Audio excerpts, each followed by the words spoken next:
Good morning, here is two 6-cylinder cars from 1995, SL320 and a 320i.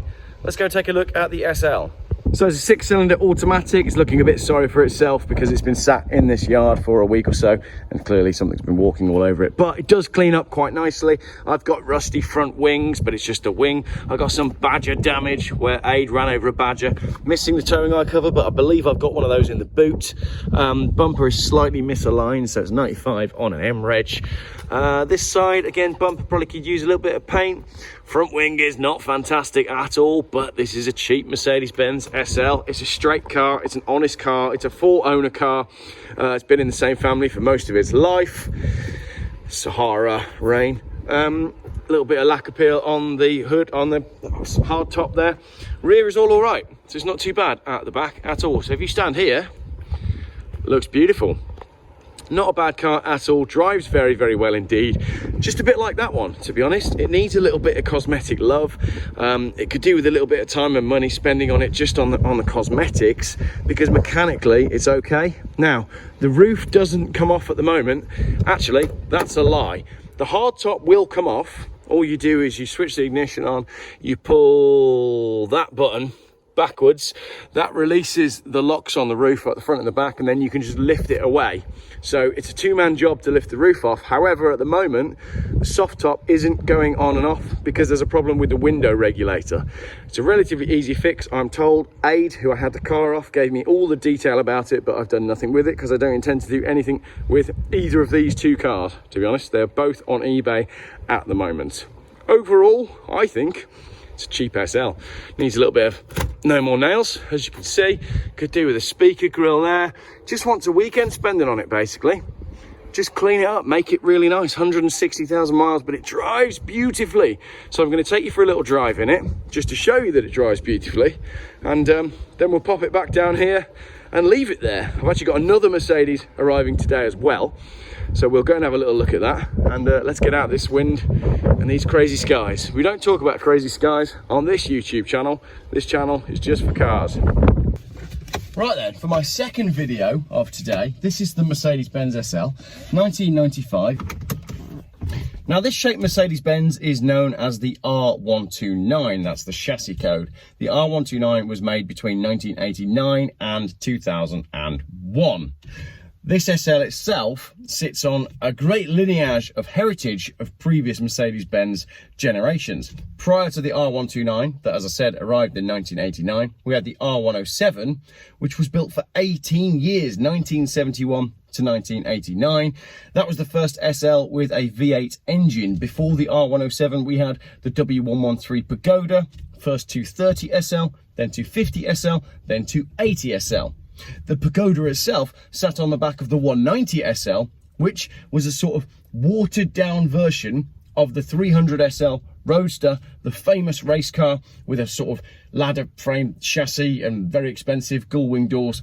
And that's sort of where the SL line came from. After the 129 came the 230 and then the 231, and then, I don't know, they're all new and not very interesting to me. But this one, the R129, took everything that Mercedes-Benz learnt about the SL in the 80s and amplified it for the 1990s. All the chrome trim of the R107 has gone. There's no chrome on the inside, there's no chrome on the outside. It's this elegant Bruno Sacco designed shape with square headlights and that iconic front grille, and it really did bring the Mercedes-Benz SL into the 1990s. If you've been watching me on the other YouTube channel, you'll know that I basically took this in a part exchange swap deal with a BMW 528i Alpina Touring. Aid fancied that car, he had this car, we did a deal.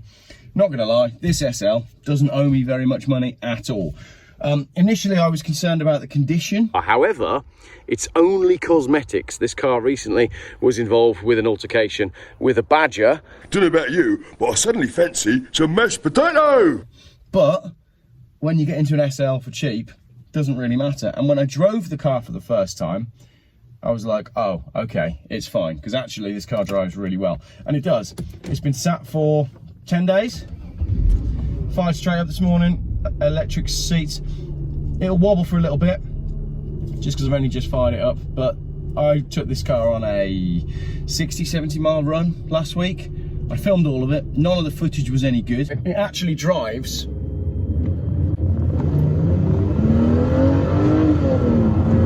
very, very well indeed. Because it was too noisy. I think it's noisy in this car because one of the like the other one of the windows isn't sealing correctly. That's to do with the window regulator issue that I discussed on the walk around footage.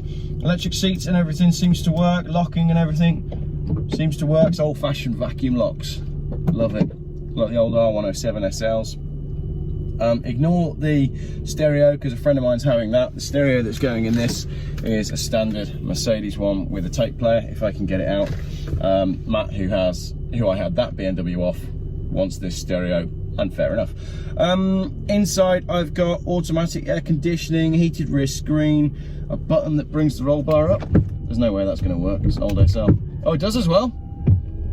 I'll have to film that on the other phone. There you go. My button for the roll bar, it does work. Astonishing. But as I said, the roof does come off this car, but it's a two-person job because you have to hold the button down, get the roof off, and then walk it backwards because it's like a clamshell. I've had the roof off and it's lovely, but I've not tested the soft top on it. But it's a cheap SL, so you know you're going to spend a little bit of money improving a few bits and you're going to have yourself a really nice car. It's an honest car, as I said, from long-term ownership. Aid's had it for years. I think that gate's locked, we're going to have to go out that way. Aid's had this car for years. He has a property in Spain, and this car was owned by his friends who also have a property in Spain. It was bought, I think, new by the dad, then sold to the daughter or something, and so it spent most of its time in Spain, and that stacks up with the service history as well. So yeah, it's a sunny climate car, rust on the front wings. It's all right. For me, I'll let you in on a little secret, I actually know SLs really, really well, and if I was going to buy an R129 SL to own, it would be a 6-cylinder. I just feel like everybody gets hyped up about the V8s, but really what you want is a straight 6. I just think they're better to drive, they've got more character, they sound better, they're better on fuel, they're easier to live with, they're cheaper to maintain. So I'd go for a 6-cylinder, I really would. Probably one exactly like this. The R129 hasn't yet started appreciating. It will do soon. So get yourself into one whilst they're still cheap, and this is just about the cheapest that you can get into one. It's MOT'd until December. There's no major warning signs on the MOT history. The brakes and everything feel good. Suspension, everything feels good. Tyres are all alright. It's a nice sounding car, this is. Right, we get out on some bigger roads and I'll give it some beans. We're on our way up to the car wash because I have another car being delivered today that I bought from a YouTube comment. Someone commented on one of my YouTube videos about a car that they had for sale, and basically we've been chatting for about 10 days, and in the end I said, chuck it on a lorry, send it up. So that's what's happening next, and that's another Mercedes. Right, let's go find these bigger roads. And coffee, I need coffee. I have a busy day today if I'm going to film 3 cars. Right, I've managed to find the bigger roads, there's no one behind me, and I've got a little bit of space before the car in front, so should we see what this sounds like? This is great, there's no one coming. I'm just going to get to the national speed limit sign just here, then I'm going to plant my foot into the carpet, and we're all going to have a little listen, and we'll either hear engine or road noise. Here we go, national speed limit, and I'm crawling at 0.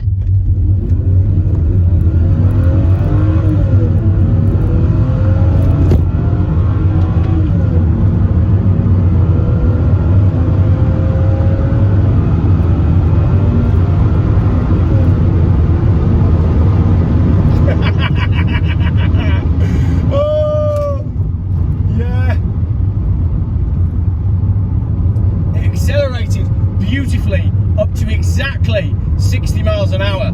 It sounded fantastic, and all the while I was thinking, I drove down on this road waxing lyrical about the BMW. I absolutely love the way this car feels, and now I'm all about my cheap SL. What a lovely car. Like, it's from 1995 and it still does that, like that. What a car. It's just lovely.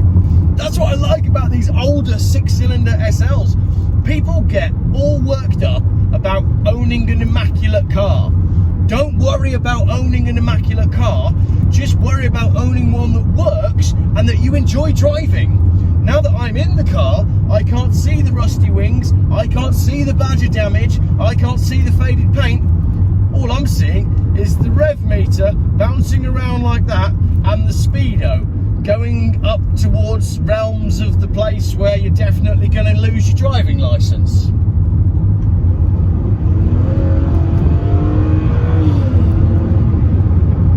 Yeah, I need petrol.